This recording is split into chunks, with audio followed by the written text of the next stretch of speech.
Welcome guys, कैसे आशा है अच्छी होंगी।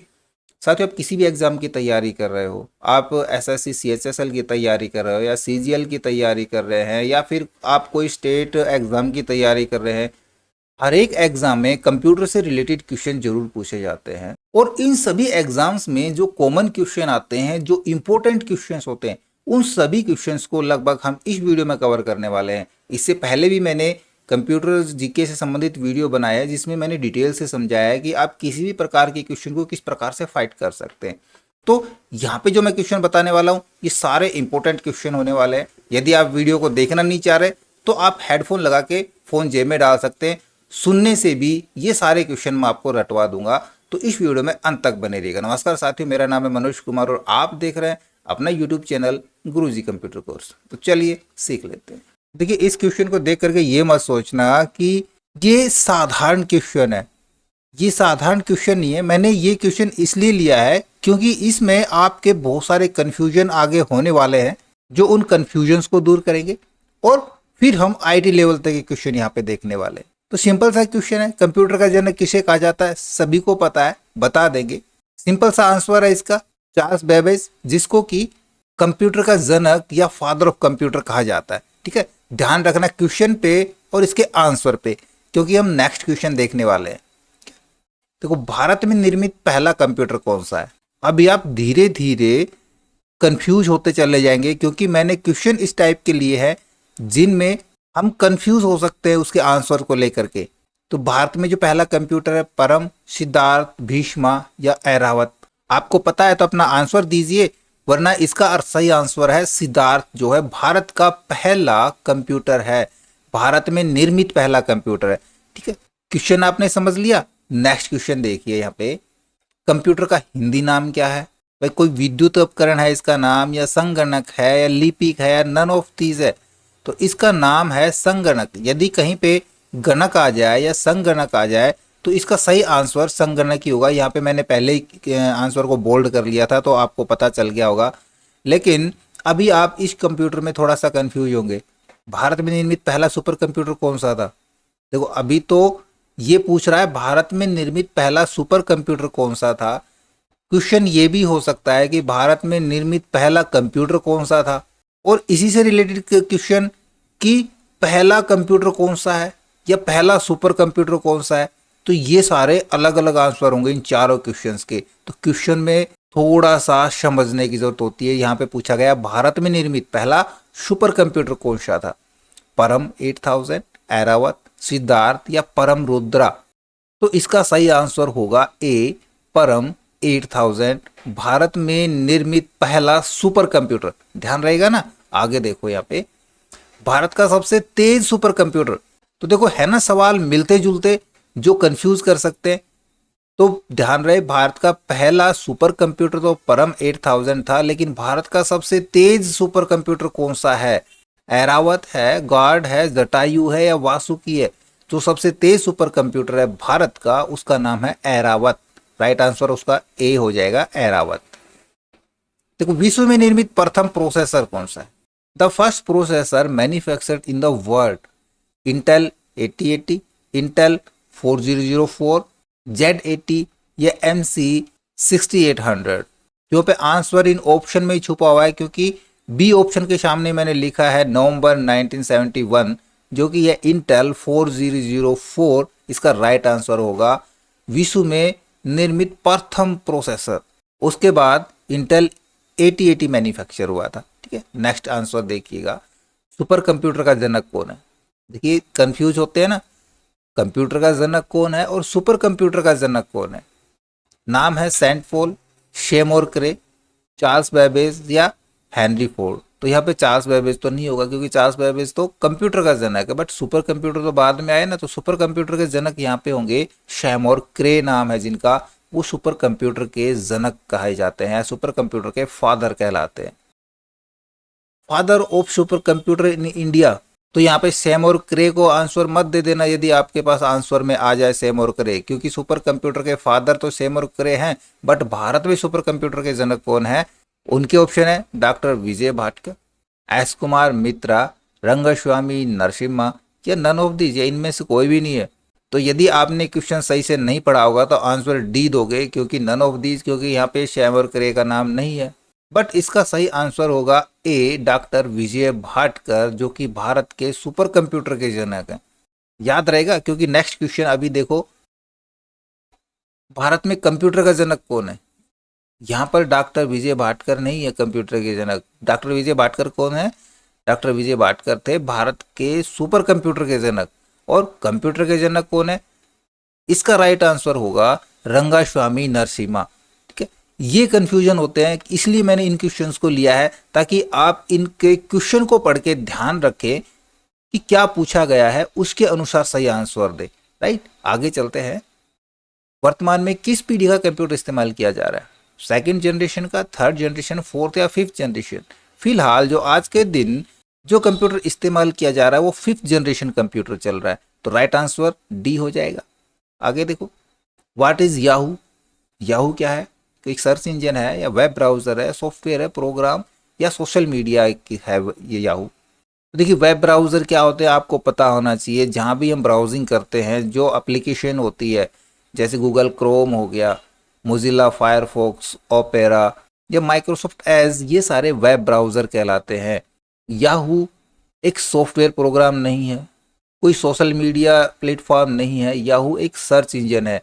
सर्च इंजन के अंदर गूगल भी शामिल होता है, एमएसएन भी शामिल होता है ना, ये सारे सर्च इंजन कहलाते हैं। तो राइट आंसर इसका हो जाएगा सर्च इंजन। आगे देखते हैं, what was the name of the internet in 1969? 1969 में इंटरनेट का क्या नाम था? ये याद रखने की बातें हैं।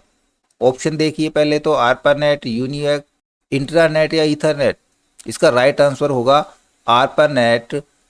1969 में इंटरनेट का नाम था, जो कि आज के दिन इंटरनेट के नाम से जाना जाता है।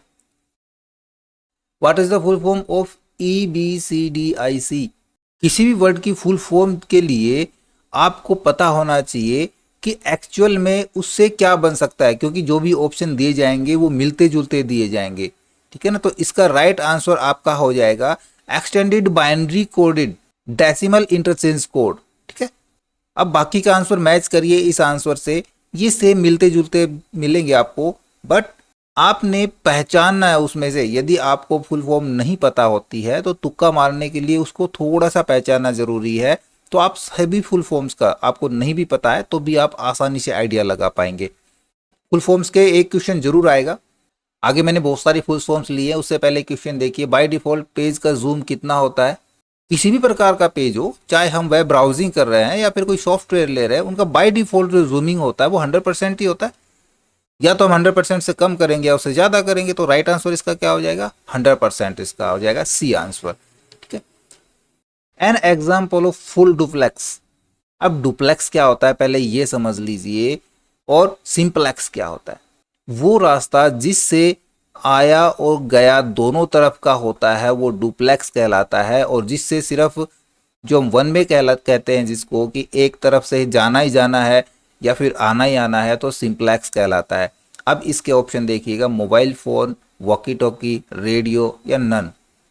तो डुप्लेक्स का जो उदाहरण होगा आपने पहचान लिया होगा, मोबाइल फ़ोन। इसके अंदर हम बात करते हैं, फ़ोन करते हैं, तो इसमें दोनों चीज़ें होती हैं, वार्तालाप करते हैं, इनकमिंग भी होती है, आउटगोइंग भी होती है, दोनों हम एक साथ कर सकते हैं।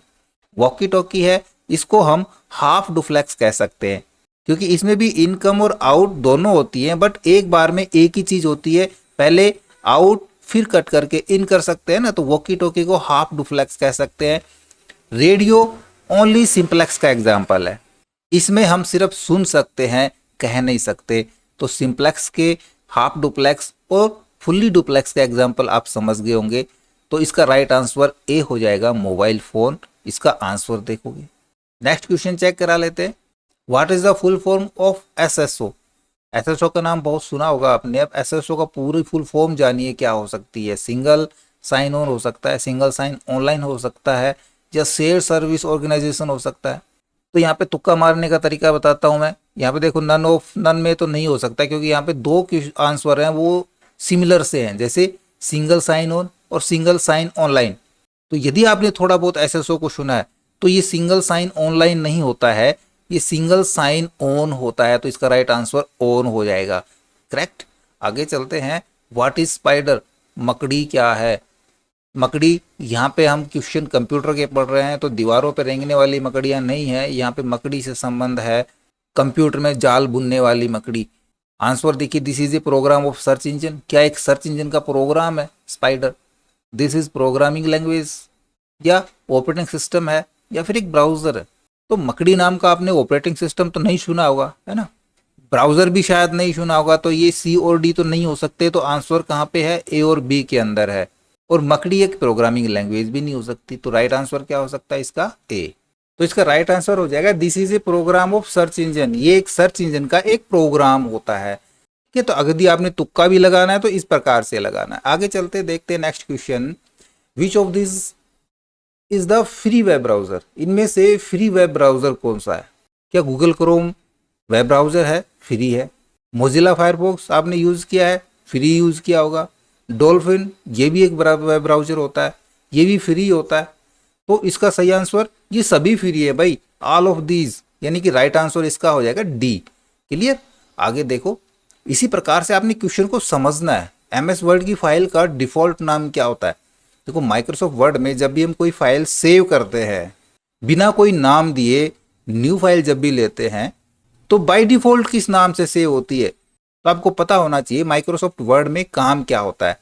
माइक्रोसॉफ्ट वर्ड में हम डॉक्यूमेंट्स बनाते हैं ना, तो इसका वर्ड वन नहीं हो सकता, फाइल वन नहीं हो सकता, बुक वन नहीं हो सकता। तो डॉक्यूमेंट्स बनाते हैं तो by default document one file के नाम से सेव होगा, बाकी हम उसका नाम जो भी देना चाहें, जिस नाम से फाइल को सेव करना चाहें उस नाम से सेव करा सकते हैं।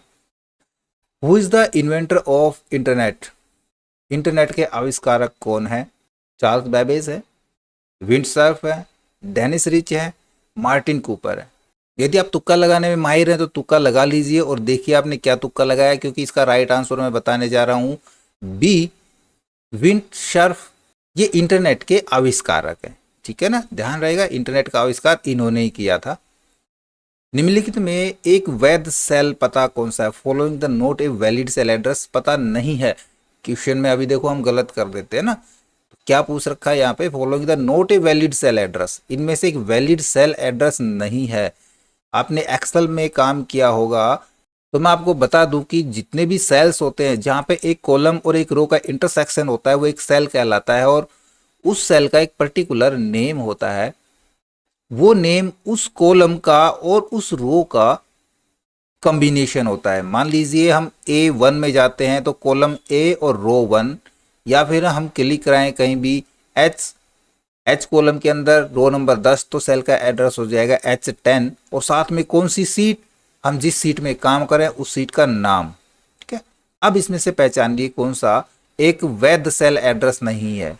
सीट 1 A1:C1, ये एक पूरी कुछ सेल्स की रेंज हो गई, ए से सी तक, ABC 3 सेल यहाँ पे सेलेक्ट किए हैं पहली रो के अंदर।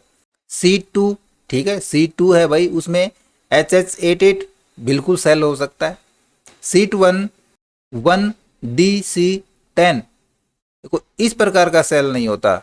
डी देखते हैं, सीट 3 के अंदर FH756, एक वर्कशीट के अंदर 16,384 कॉलम होते हैं और 10,48,000 समथिंग रो होती है।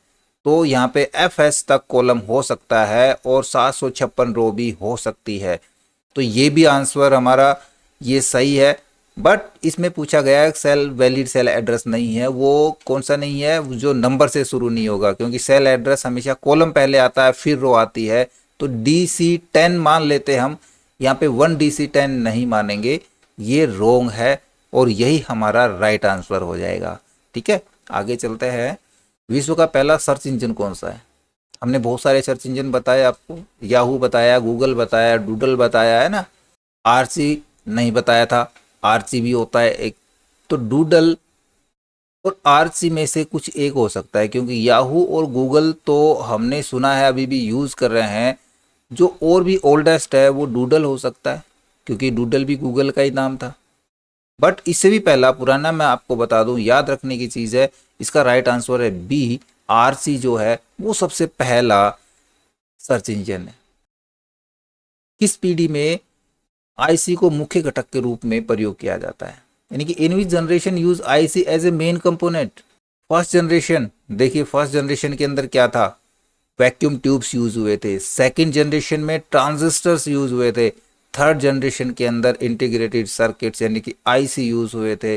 फोर्थ जनरेशन के अंदर हमारे माइक्रो प्रोसेसर आ गए थे। और फिफ्थ जनरेशन में आर्टिफिशियल इंटेलिजेंस का इस्तेमाल हो रहा है। तो इसका राइट आंसर हो जाएगा सी, थर्ड जनरेशन, जहां पे IC as a main component use हुआ था। Right answer third generation. निम्न स्तरीय भाषा का उदाहरण कौन सा है? Low level language, example machine language है क्या वो लो लेवल लैंग्वेज है? असेंबली लैंग्वेज है क्या वो लो लेवल लैंग्वेज है? क्या फिर ये दोनों ही लो लेवल है, या इनमें से कोई सी भी नहीं है? देखिए मशीन लैंग्वेज और असेंबली लैंग्वेज ये दोनों ही लो लेवल लैंग्वेज के एग्जाम्पल हैं। हाई लेवल के अंदर हमारा सी, सी प्लस प्लस, जावा, पाइथन, ये सारे हाई लेवल के अंदर जाते हैं। और लो लेवल के अंदर मशीन लैंग्वेज और असेंबली लैंग्वेज दोनों ही शामिल होते हैं। तो इसका राइट आंसर हो जाएगा C, A and B both. What was the name of the first computer? पहला कंप्यूटर, सबसे पहला कंप्यूटर का नाम क्या था? क्या ये क्वेश्चन पहले आ चुका है? नहीं आया है ना, तो बताइए।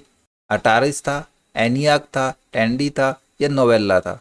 सबसे जो पहला कंप्यूटर था उसका नाम था एनियाक कंप्यूटर। तो राइट आंसर इसका हो जाएगा B, ANIAC। When was the modern computer first invented? आधुनिक कंप्यूटर की खोज सर्वप्रथम कब हुई थी? ये कुछ क्वेश्चन मैंने अब बाद में लिए, क्योंकि अब तक आप ये भूल चुके होंगे कि शुरू में हमने क्या क्या पढ़ा था। यहाँ पे पूछ रहा है आधुनिक कंप्यूटर, मॉडर्न कंप्यूटर फर्स्ट, उसकी खोज कब हुई थी? 1949 में, 1951, 1946 या 1947 में? तो इसका राइट आंसर होगा सी, 1946। ये सारे ध्यान रखने वाले क्वेश्चन है, इनको सिर्फ आपने एज ए जीके याद रखना पड़ेगा, क्योंकि इनकी कोई कैलकुलेशन नहीं है। कंप्यूटर के क्षेत्र में महान क्रांति कब से आई थी? देखो ये भी आपने याद रखना पड़ेगा। 1977 में, 2000 में, 1955 में, या 1960 में? तो इसका राइट आंसर हो जाएगा 1960। 1960 में ग्रेट रेवोल्यूशन हुआ था कंप्यूटर्स की फील्ड्स में। ओके, आगे चलते हैं। When is computer literacy day celebrate? कब मनाया जाता है कंप्यूटर का साक्षरता दिवस? 5 दिसंबर को, 14 दिसंबर को, 22 दिसंबर को, या 2 दिसंबर को? तो राइट आंसर इसका होना चाहिए 2 दिसंबर मेरे हिसाब से, जहाँ तक मुझे याद है। आपको क्या लग रहा है? आंसर देख लेते हैं। 2 दिसंबर इसका राइट आंसर है। ठीक है, ध्यान रहेगा। चलिए, विच of the following is an optical memory? निम्नलिखित में से एक ऑप्टिकल मेमोरी कौन सी है? बबल मेमोरी ऑप्टिकल मेमोरी होती है, या फ्लॉपी डिस्क होती है, या सीडी रोम होती है, या कोर मेमोरी होती है? देखिए जो भी हमारे पास सीडी या डीवीडी होती हैं वो सारे हमारे पास ऑप्टिकल डिवाइसेस कहलाती है। तो इसका राइट आंसर हो जाएगा सीडी रोम या डीवीडी रोम आ जाए तो वो एक ऑप्टिकल मेमोरी का उदाहरण होता है। Which of the following task is not perform by a computer? Computer निम्नलिखित में से कौन सा एक कार्य नहीं कर सकता है? क्या वो प्रोसेसिंग नहीं कर सकता है? करता है भाई। अंडरस्टैंडिंग करता है भाई। इनपुटिंग करता है भाई। आउटपुटिंग ये भी करता है भाई। भाई तो चारों ही करता है, फिर इसमें आंसर कौन सा होगा?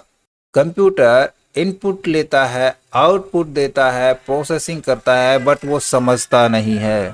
तो इसका राइट आंसर होगा understanding. What is the function of an operating system? Operating system का क्या काम है? क्या काम करता है ऑपरेटिंग सिस्टम? अब आपको पता होना चाहिए कि ऑपरेटिंग सिस्टम कौन से होते हैं। जितने भी सिस्टम सॉफ्टवेयर होते हैं वो सारे ऑपरेटिंग सिस्टम होते हैं, जैसे कि विंडोज़, मैक, लिनक्स, एंड्रॉयड, ये सारे ऑपरेटिंग सिस्टम होते हैं। इनका क्या काम होता है, क्या काम करते हैं ये सिस्टम का? टू रन एप्लीकेशंस, क्या ये एप्लीकेशन को चलाते हैं? To manage hardware and software resources, या टू ब्राउज द इंटरनेट, या to create documents? Operating system का काम बहुत कठिन होता है। ये हमारे हार्डवेयर को भी मैनेज करते हैं और हमारे सॉफ्टवेयर को भी मैनेज करते हैं। तो इसका राइट आंसर हो जाएगा to manage hardware and software resources. ये दोनों को ही हैंडल करते हैं, इसका काम ही यही होता है। ठीक है।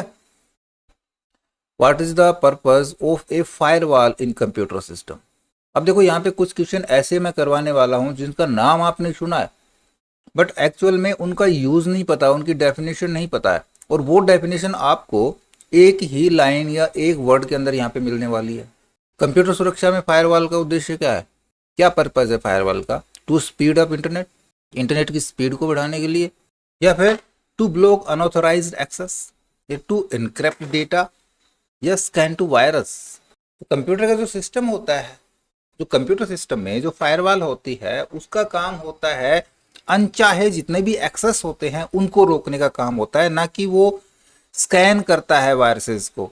वायरस को स्कैन करने का काम एंटीवायरस का होता है, लेकिन ये कुछ एक ऐसे काम करता है कि ये एक दीवार खड़ी कर देता है जिससे वायरस या अनऑथराइज एक्सेस ना हो सके। तो इसका राइट आंसर हो जाएगा B, to block unauthorize access. इसी प्रकार का एक और क्वेश्चन आपको मिलेगा, which network topology connect each device to a central hub. अब लास्ट वीडियो में हमने आपको टोपोलॉजी के बारे में पूरा तरह समझाया था, यदि आपने नहीं जाना है तो वो वीडियो जरूर जाकर देखें। टोपोलॉजी के ऊपर भी अक्सर क्वेश्चन पूछ लिया जाता है और इस प्रकार के क्वेश्चन एसएससी, सीएचएसएल, सीजीएल तक के एग्जाम में आते रहते हैं। तो कौन सी नेटवर्क टोपोलॉजी है जो प्रत्येक डिवाइस को एक केंद्रीय हब से जोड़ती है? बस टोपोलॉजी होती है, या रिंग टोपोलॉजी होती है, स्टार या मैश टोपोलॉजी होती है? देखो, इन सभी टोपोलॉजी के अलग अलग डायग्राम होते हैं, वो सारे डायग्राम आप वहाँ पे जाके देखें उस वीडियो के अंदर। इसमें मैं आपको आंसर बता रहा हूँ, जो सेंटर से जोड़ती है वो होती है स्टार टोपोलॉजी, क्योंकि स्टार टोपोलॉजी की जो संरचना होती है उसमें सारे कंप्यूटर चारों तरफ से होते हैं जो सेंटर से कंबाइन होते हैं, जिनकी कनेक्टिविटी जो होती है वो सेंटर से होती है।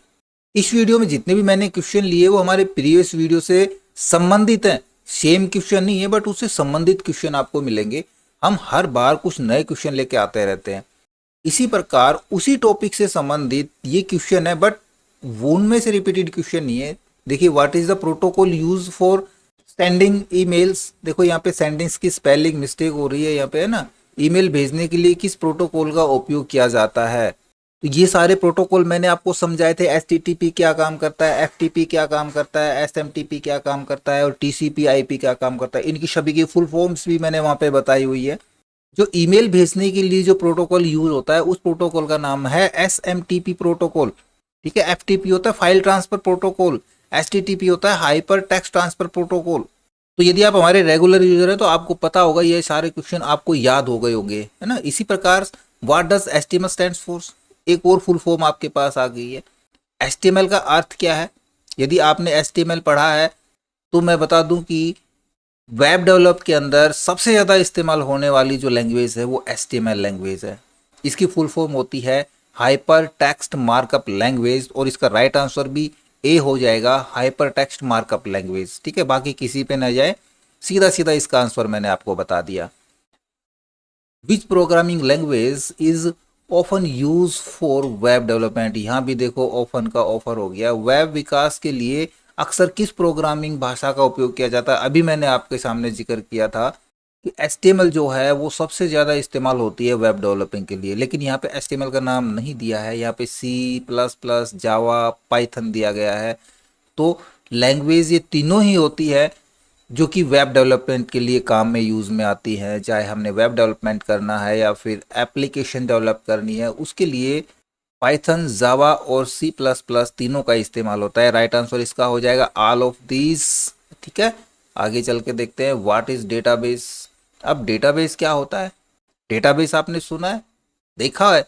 चलो, डेटाबेस क्या होता है पहले यहाँ पे राइट आंसर दीजिए। A collection of web page, ये वेब पेजेस का एक कलेक्शन होता है। An organize collection of data, या a type of computer program, या ए पेरिफेरल डिवाइस। तो भाई ये डेटाबेस एक पेरिफेरल डिवाइस तो नहीं है, ये एक वेब पेज का कलेक्शन हो सकता है ना। डेटाबेस क्या होता है? डेटाबेस जहाँ पे हमारा सारा डेटा इकट्ठा होता है, हमारा डेटा हम जहाँ पे स्टोर कराते हैं। तो इसका राइट आंसर क्या होगा? इसका राइट आंसर होगा an organize collection of data, ठीक है। यहाँ पे फोकस करना है आपने, ना कि अदर जगह पे। तो राइट आंसर इसका B, an organize collection of data क्या होता है? एक डेटाबेस होता है।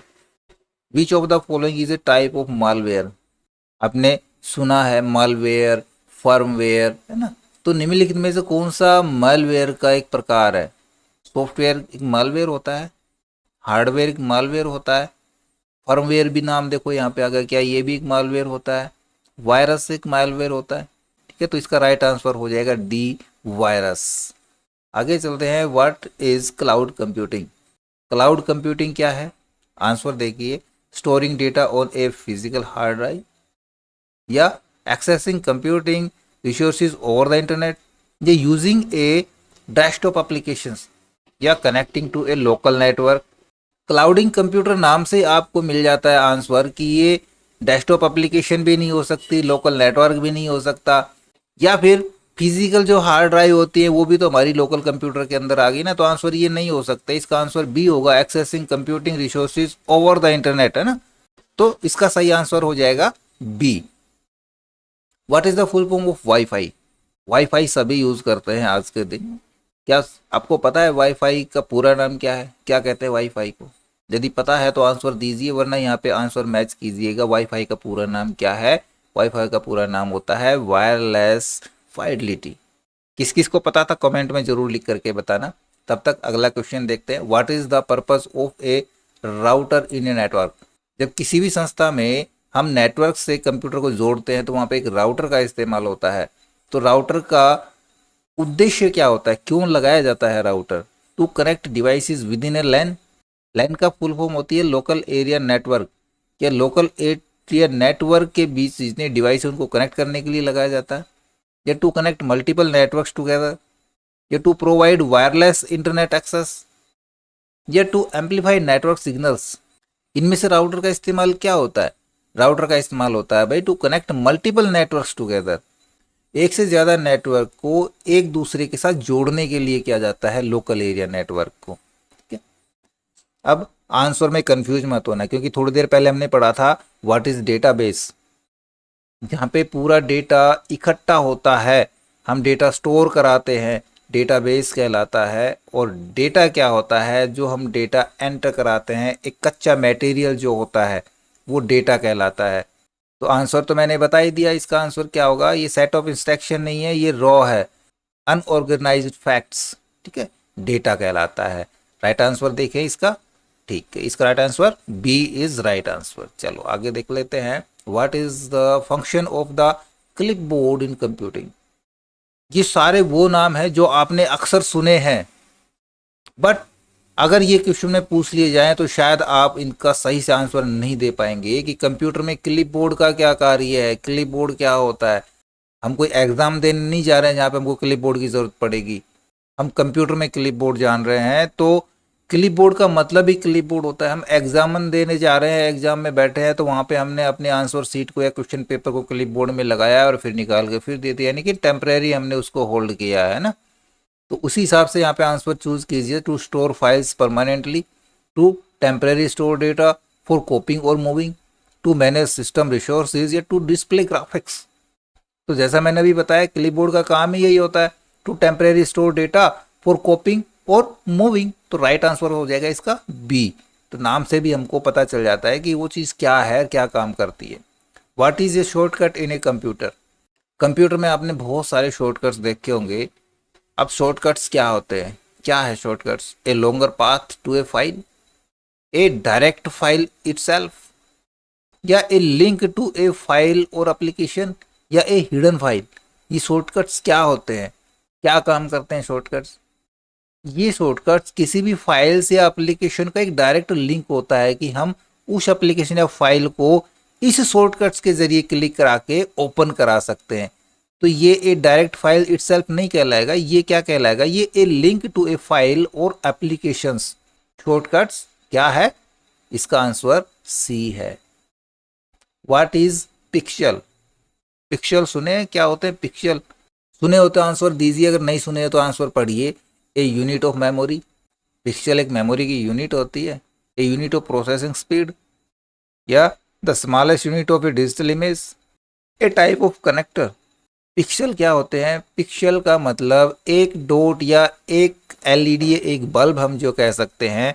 यदि ऑफलाइन कागज़ पे देख रहे हैं तो हम डॉट मानेंगे, और यदि हम स्क्रीन के ऊपर देख रहे हैं तो उसको हम एक पिक्सल का मतलब उसका एक डायट कह सकते हैं। और ये एक स्मॉलेस्ट यूनिट होती है एक डिजिटल इमेज की। किसी भी इमेज के अंदर जितने ज़्यादा पिक्सल होते हैं वो उतनी ही ज़्यादा क्लियर होती है।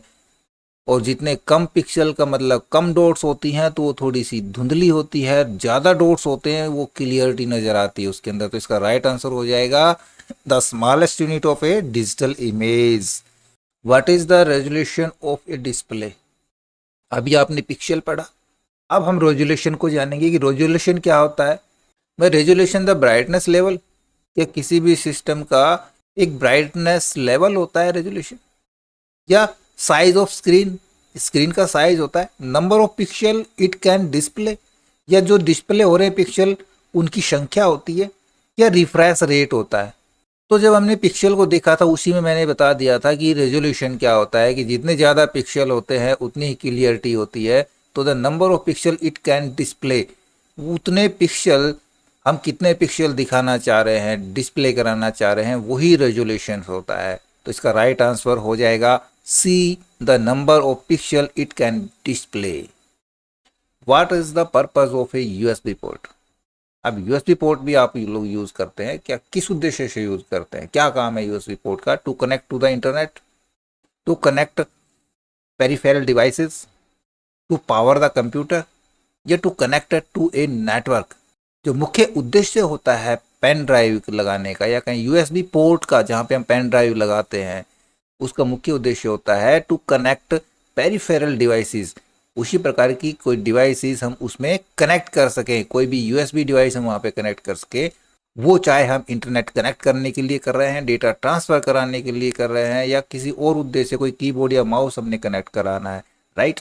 तो इसका सही आंसर हो जाएगा B, to connect peripheral devices. What is Bluetooth technology use for? जो ब्लूटूथ टेक्नोलॉजी आप लोग आज के दिन यूज़ कर रहे हैं उसका उपयोग किस लिए किया गया, उसकी तकनीक, उसका उपयोग किस लिए किया गया? उपयोग मैंने गलत लिख दिया है ना, हाँ नहीं सही है, उसका उपयोग किस लिए किया जाता है, ब्लूटूथ का उपयोग किस लिए किया जाता है?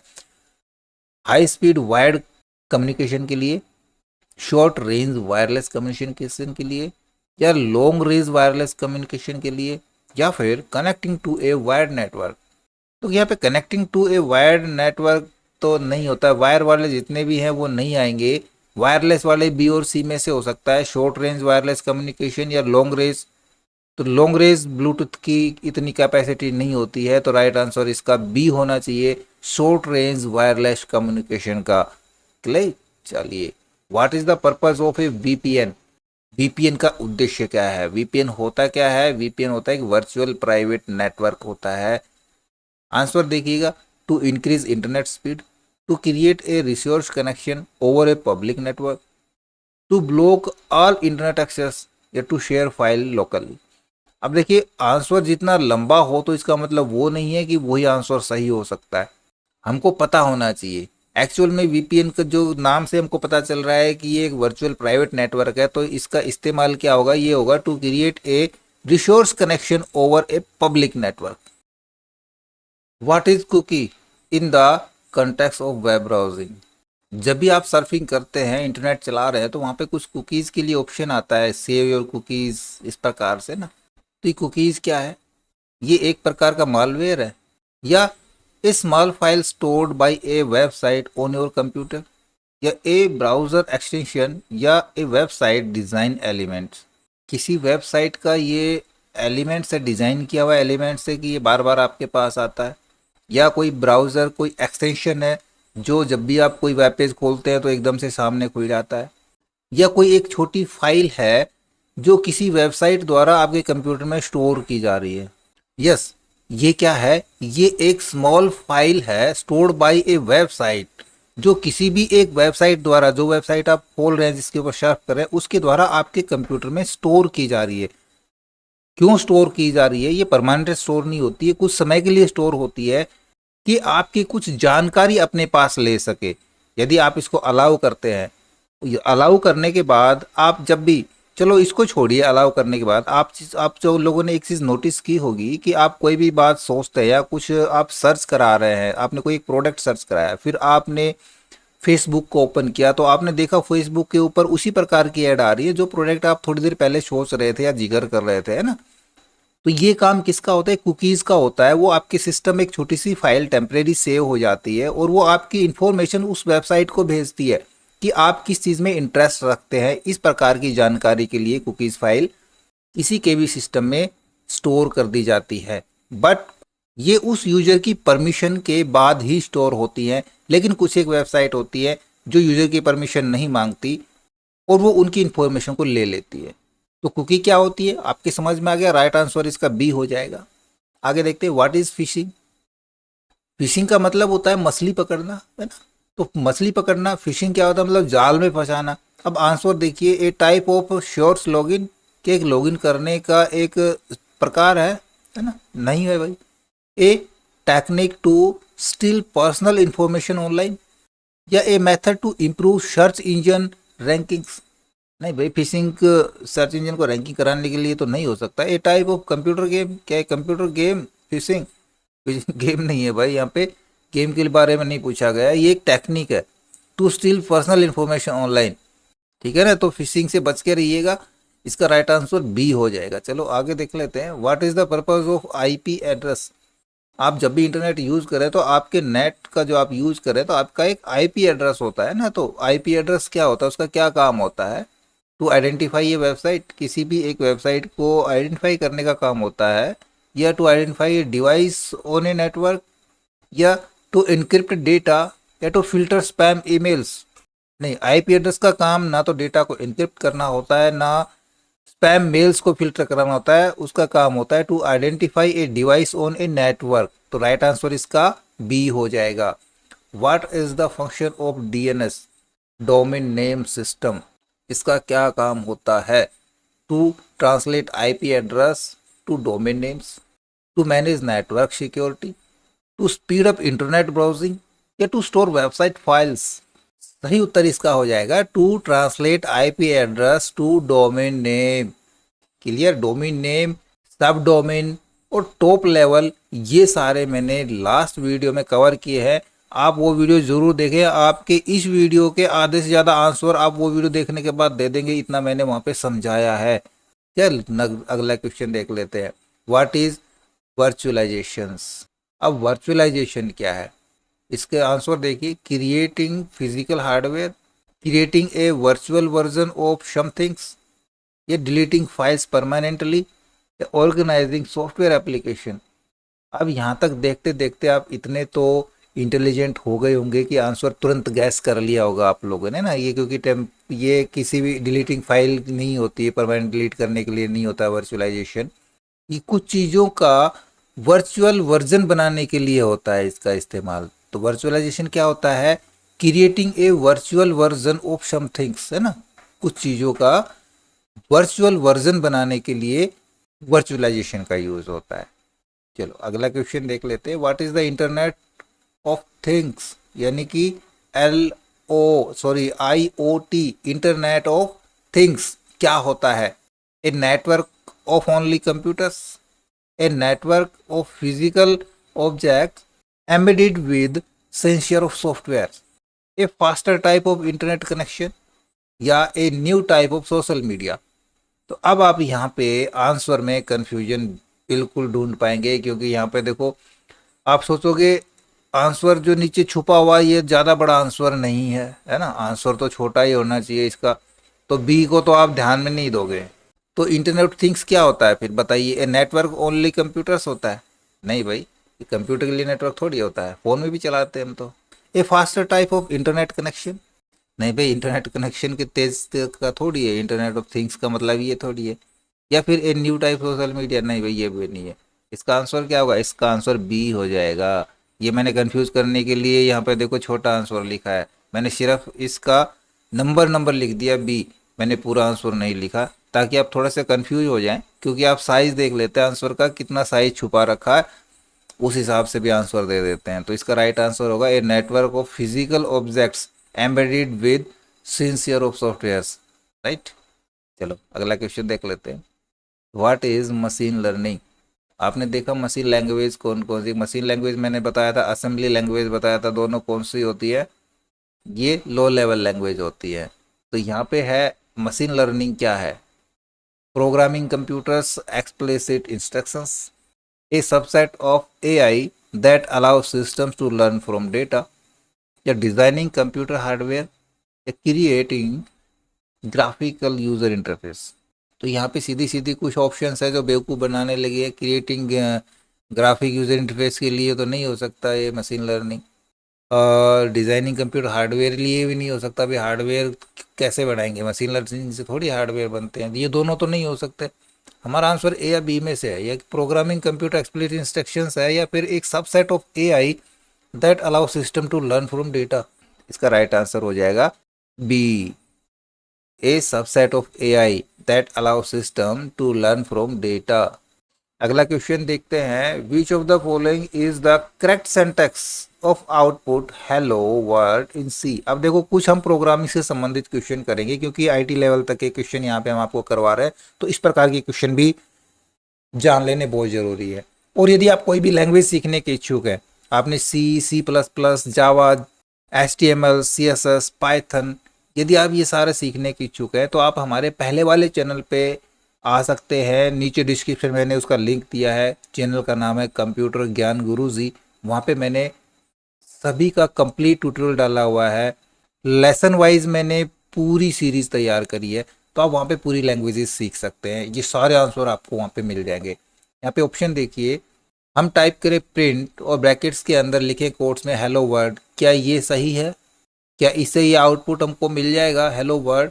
या फिर system dot out dot print in hello world, इससे हमको ये सही आंसर मिलेगा हेलो वर्ल्ड से? या फिर इको लिख करके हम हेलो वर्ल्ड टाइप करें, या फिर प्रिंट एफ करके हेलो वर्ल्ड टाइप करें?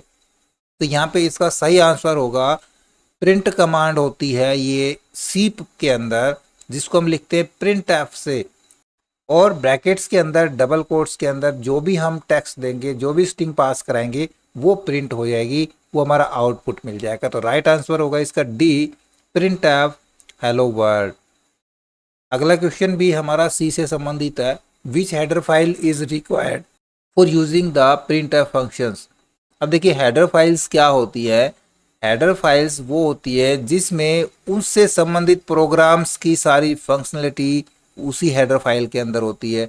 यदि हमको आगे जो प्रोग्रामिंग करनी है और उसकी फंक्शनलिटी को परफॉर्म कराना है तो हमने उसकी हेडर फाइल को यूज़ करना पड़ेगा।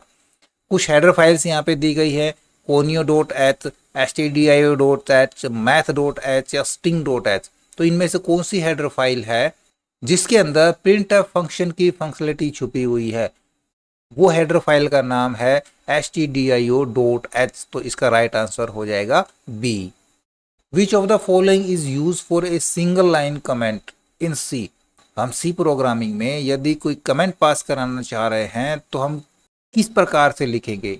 हम उसको हैश के साइन के साथ लिखेंगे, या डबल बैक स्लैश से टाइप करेंगे, या बैक स्लैश स्टार और फिर लास्ट में स्टार बैक स्लैश से करेंगे, या फिर सी उसको हम ब्लैंक ही छोड़ देंगे, कुछ भी सिंबल यूज़ नहीं करेंगे?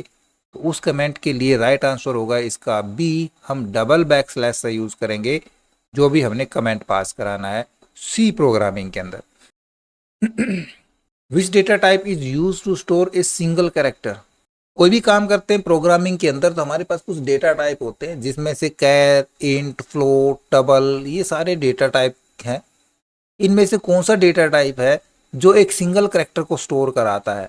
तो यहाँ पे आपको नाम से पता चल जाएगा, है ना, क्योंकि सिंपल सा CHR कैर है। कैर क्या करता है, एक बार में एक सिंगल कैरेक्टर को ही स्टोर कराता है। इंटीजर नंबर्स वैल्यू को स्टोर कराता है, फ्लोट है वो डेसिमल वैल्यूज को स्टोर कराता है, डबल वो थोड़ी सी ज़्यादा बड़ी वैल्यू को स्टोर करा देता है। तो यहाँ पे कैर इसका सही आंसर हो जाएगा। So what will be the output of print F.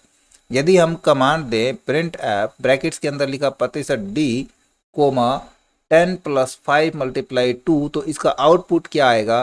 30, 20, 25 या नन। तो यहाँ पे पहले तो मल्टीप्लिकेशन होगा, उसके बाद हमारा एडिशन होगा, तो सीधा दोनों का इंटीजर d% के अंदर स्टोर हो जाएगा और प्रिंट हो जाएगा हमारा यहाँ पे 20। क्लियर? चलो आगे चलते हैं। Which operator is use to get the remainder of a division of C. C programming के अंदर जब भी हम डिवीजन करते हैं, डिवाइड करते हैं, तो उसका रिमाइंडर शो कराने के लिए हम कौन सा ऑपरेटर यूज करते हैं? उसके लिए हम ऑपरेटर यूज करते हैं मॉडुलस ऑपरेटर, जिसका साइन होता है प्रतिशत साइन। ठीक है, प्रतिशत साइन को सी की भाषा में मॉडुलस बोलते हैं। आगे चलते हैं। Which function is use to read a character from the user in C. कौन सा फंक्शन उस कैरेक्टर को रीड करता है जो यूजर द्वारा इनपुट दिया गया है। देखो स्कैन एफ है, ये भी रीड करने के लिए होता है, उस फाइल को स्टोर कराता है। गेट CH4 होता है, ये भी होता है। इनपुट होता है वो यूजर द्वारा इन कराया जाता है, इनपुट दिया जाता है ना। तो इसका राइट आंसर होगा, हम करेक्टर के लिए यूज कर रहे हैं तो गेट CHAR होता है, जो एक करेक्टर को रीड करता है फ्रॉम द यूजर के लिए। तो इसका राइट आंसर हम कर लेंगे बी। और ये सारी आपको तब सीखने में, तब समझ में आएंगे जब आप इन लैंग्वेजेस को थोड़ा सा बेसिक इनका सीखेंगे। तो उसको सीखने के लिए आपको हमारे वो ट्यूटोरियल जरूर देखने चाहिए। Which of the following is a valid identifier in C. सही आइडेंटिफायर क्या है? देखो, पहली बात तो आइडेंटिफायर जब भी हम लेते हैं तो वो नंबर से स्टार्ट नहीं होता है, ठीक है ना, वो अल्फ़ाबेट से स्टार्ट होता है। दूसरा, उस अल्फ़ाबेट के बीच में स्पेस नहीं आता है, वो कंटिन्यू होता है। तो देखो यहाँ पे ए आंसर नहीं हो सकता क्योंकि ये 1 से स्टार्ट है। बी है, ये ठीक है अल्फ़ाबेट से स्टार्ट है, लेकिन यहाँ पे देखो स्पेस भी नहीं है ना। स्पेस की जगह क्या डाल रखा है? अंडरस्कोर डाल रखा है, फिर 1 डाल रखा है। तीसरा, सी आया है इसका फ्लोट, ये एक डेटा टाइप है। और इंट प्रतिशत, ये तो कुछ भी नहीं है, ना तो ये मॉड्यूलेशन ना कोई डेटा टाइप है। और एक चीज़ और बताऊं, आइडेंटिफायर के अंदर हम जो स्पेशल कैरेक्टर्स है, @ साइन, डॉलर साइन, प्रतिशत साइन, ये भी यूज़ नहीं कर सकते। तो इसका राइट आंसर हो जाएगा बी, क्योंकि हम स्पेस तो यूज़ नहीं कर सकते, लेकिन उसकी जगह अंडरस्कोर यूज़ करा सकते हैं। लेकिन अल्फ़ाबेट से शुरू भी है और स्पेस की जगह अंडरस्कोर है, फिर बेशक से हम नंबर डाल सकते हैं। तो इसका राइट आंसर हो जाएगा B. What will be the output of print f. इसका आउटपुट क्या आएगा? प्रतिशत सी और कोमा 65। यहाँ पे देखिए प्रतिशत सी हम किस लिए यूज करते हैं? कैरेक्टर के लिए यूज करते हैं, ठीक है। प्रतिशत डी होता है इंटीजर के लिए, प्रतिशत एफ होता है फ्लोट वैल्यू के लिए, प्रतिशत सी एक सिंगल कैरेक्टर के लिए होता है। जब हमने यहाँ पे प्रतिशत सी का यूज किया है और हमने 65 दिया है, तो ये एक ऐसी कोड है, 65 नंबर पे क्या कैरेक्टर है ये हमको सारा देखना पड़ेगा प्रोग्रामिंग चला चला के। यहाँ पे मैं आपको बता देता हूँ, 65 के ऊपर कैपिटल ए होता है और 96 या 95 के करीब स्मॉल ए होता है ना। इस प्रकार के ये ASSIC कोड्स होते हैं कुछ, ठीक है। तो यहाँ पे हमने कुछ इंपॉर्टेंट क्वेश्चन कवर करने की कोशिश करी है। और भी कुछ क्वेश्चन यदि बचे हैं तो और भी मैं इससे भी ज़्यादा जरूरी जो क्वेश्चन है, इंपॉर्टेंट क्वेश्चन है, उनको यहाँ पे छांट करके मैं कवर करूंगा नेक्स्ट वीडियो में। तो लगातार बने रहिएगा। आशा करूंगा वीडियो आपको जरूर अच्छा लगा होगा। इसी प्रकार अच्छे अच्छे वीडियो देखते रहने के लिए लगातार हमारे साथ बने रहे। हमारे वीडियोस को ज़्यादा से ज़्यादा हम दोस्तों में शेयर करें, लाइक करें, और यदि नया हमारे चैनल पे तो सब्सक्राइब जरूर कर लें।